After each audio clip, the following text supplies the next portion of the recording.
ঢাকা বিশ্ববিদ্যালয়ের বাংলা ডিপার্টমেন্টের আবুল কালাম আজাদ ছিল, বিদায় করেছে, যার জানাজা পড়ার কেউ কোনো হুজুরকে তাকে পাওয়া যায় নাই।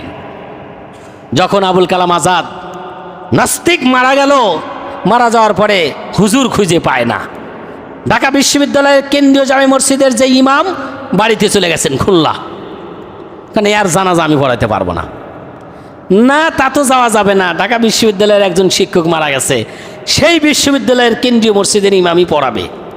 জোর করে ডেকে নিয়ে আসছে, ডেকে নিয়ে এসে জানাজা পড়াইছে।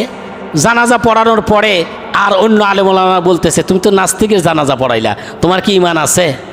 ইমাম সাহেব বলতেছে, জানাজা আমি পড়াইছি, কিন্তু জানাজা আমি পড়ানোর আগে ওযুই দিই নাই। বুঝতে পারছেন? কয় জানাজা পড়াছি কিন্তু কি দেই নাই? ওযু দেই নাই। কারণ আমাকে জোর করে না পড়াইছে, আর জানাজা পড়াইছি কিন্তু ওযু দেই নাই। আমি নাস্তিকদের যারা আছেন তাদেরকে বলতে চাই, আপনারা মরার পরে আপনাদের জানাজা করার মতো একজন হুজুর পাবেন না।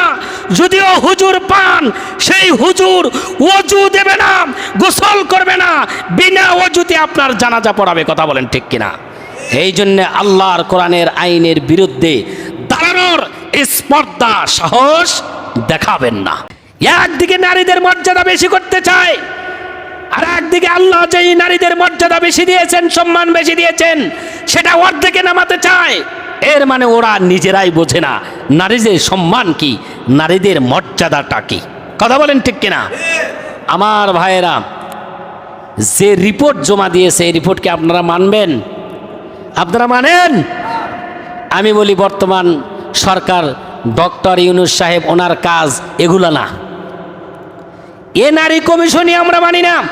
যেই নারী কমিশন আল্লাহর আইনের বিরুদ্ধে কথা বলে, এই কমিশন আমরা বৃদ্ধাঙ্গুলি দেখাই।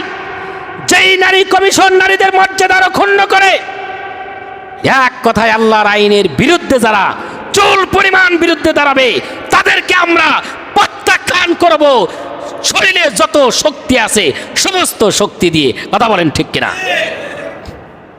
আমরা দেখেছি বাংলাদেশে তসলিমা নাসরিন ছিল, বিদায় করেছি।